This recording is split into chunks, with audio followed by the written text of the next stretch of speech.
Thank you for choosing ODM as your supplier for fiber optic test equipment. The following shows how to inspect fiber end faces using the VIS 300 inspection scope, the 1.25 universal adapter, and the LC 60-degree bulkhead adapter. The three adapters shown here are the 1.25 universal adapter, the LC bulkhead adapter, and the LC 60-degree bulkhead adapter. Connect the pair fiber directly using the 1.25 universal adapter tip. Focus the image by spinning the larger wheel on the scope until you have a clear image. To remove the adapter tip, hold the outer ring on the scope and spin the tip until it releases.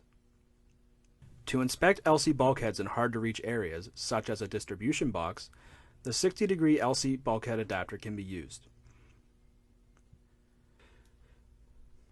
Now, insert the angled bulkhead adapter into the LC bulkhead. Simply rotate the VIS 300 to focus your image utilizing ODM's proprietary external focus system.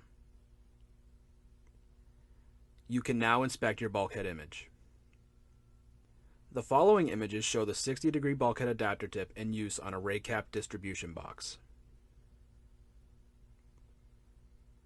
Thank you again for choosing ODM for your fiber inspection needs. Find out more at Vicom's website.